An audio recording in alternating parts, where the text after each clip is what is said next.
Bonsoir Marc Pennec et bonsoir Nono. Merci de nous faire l'honneur de votre venue à la librairie Dialogue. Vous venez ce soir nous présenter En arrêt, un très beau texte à la fois poétique et un récit autobiographique dans lequel vous racontez votre amour pour les monts d'arrêt. Alors, une première question destinée à vous, Marc Pennec. Comment est-ce qu'il est né, ce livre-là ?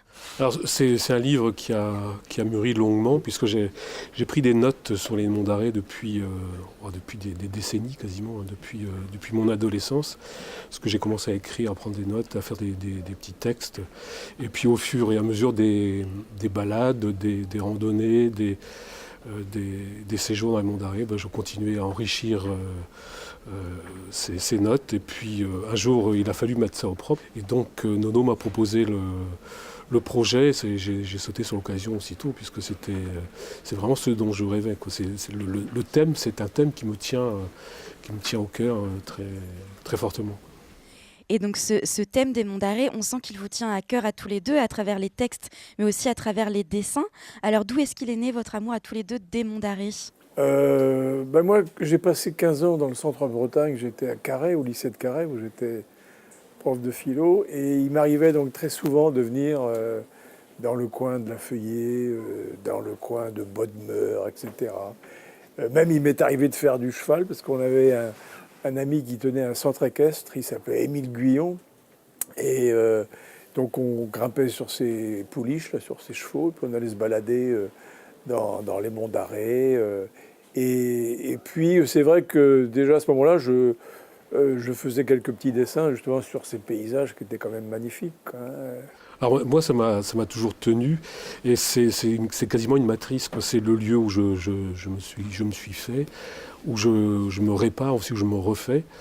Je me défais jamais dans les monts d'arrêt, hein. Je me répare au pire. Et puis c'est un lieu vraiment qui, pour les coups durs, mais aussi les moments de joie, où j'aime me retrouver, quoi. J'aime me balader, j'aime me perdre, j'aime refaire surface. Enfin, c'est vraiment quelque chose d'essentiel, de vital pour moi. Alors ce qui me tient dans cette zone, c'est peut-être le côté un peu désolé, le côté quasi désertique, où on peut effectivement se perdre, on peut se retrouver face à soi-même, enfin face aux éléments. Et ça, pour moi, c'est essentiel, quoi.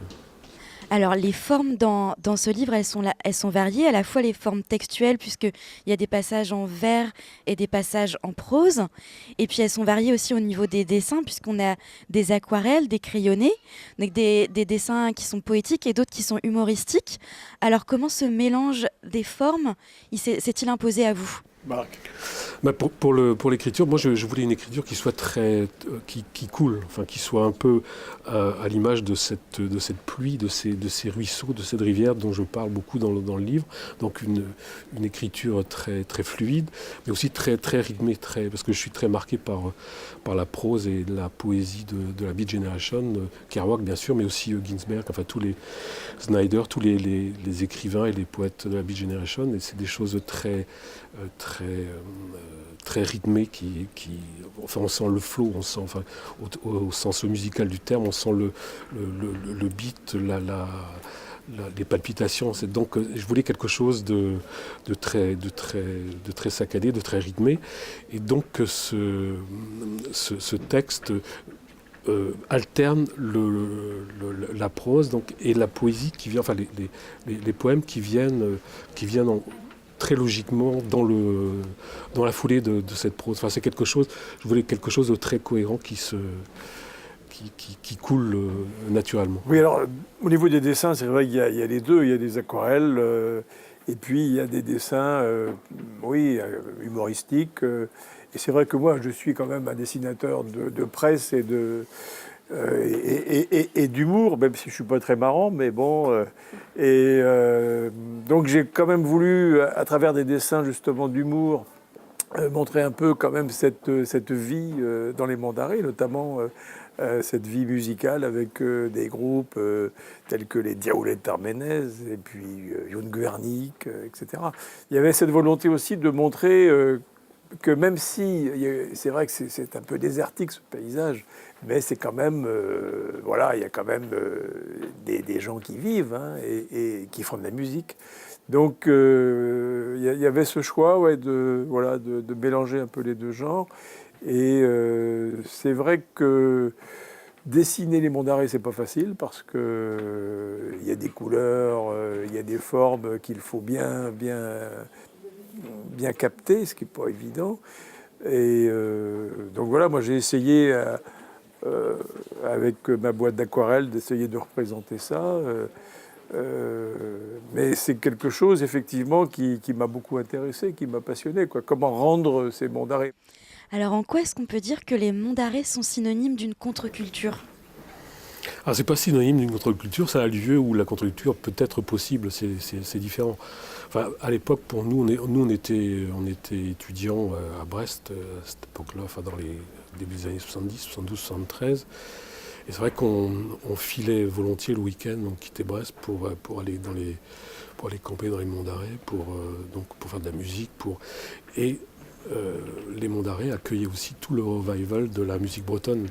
Donc Nono parlait des Diaoulés Arménès, il y avait plein de groupes qui se retrouvaient là, il y avait des Fesnos dans tous les petits bourgs. Et à l'époque, ce revival braisou, comme on disait, enfin tranquillement, était aussi très observé par tous les médias de la contre-culture au plan national. Enfin, par exemple, Actuel avait fait des reportages, des enquêtes sur Brest, sur les monts d'arrêt, sur tout ce qui se passait. Et ça fourmillait d'expériences communautaires, de groupes de musique qui se faisaient et qui se défaisaient. Et il y avait un vent comme de liberté qui touchait à la fois la culture bretonne et aussi toute notre culture occidentale. On pouvait dresser pratiquement des passerelles, des ponts entre San Francisco et La Feuillée, quoi. C'était finalement peut-être un peu osé, mais enfin, bon, il y avait quelque chose de finalement qui bougeait ici et là-bas, quoi. Et qui était un peu ce même besoin de liberté, de casser les carcans et les garde-fous. Ouais, puis c'était aussi l'époque où on clamait vivre et travailler au pays, et vivre, travailler et retaper au pays. Et on retapait, moi j'ai retapé une vieille baraque, enfin c'est pas dans les monts d'arrêt, mais c'était pas très loin. Et il y avait justement cette volonté aussi là, de ranimer un peu là, ce pays, d'y vivre. Oui, bien sûr. Ouais. Mais tu t'y voyais toi là-bas?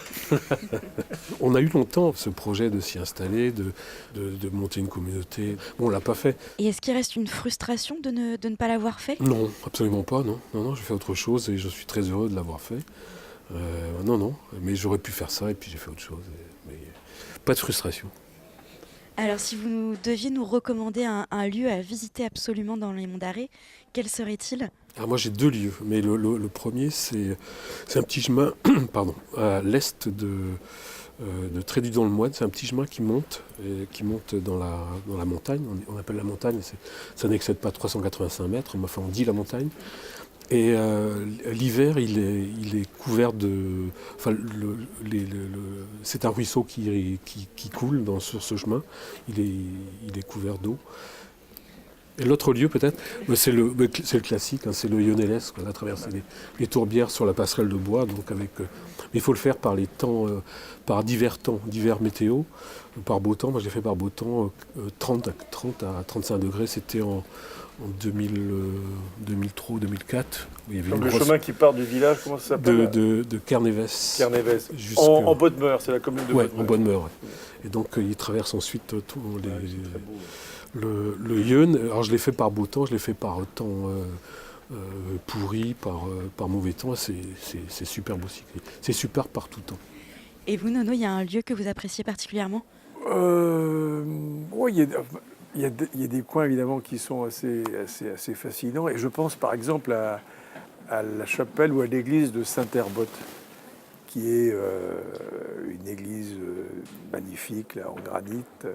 Et quand on rentre dans cette église, on a l'impression qu'on va entendre les pas là, des vieux paysans qui vont arriver avec leurs sabots. Là. Il y a une ambiance très sacrée dans ce lieu.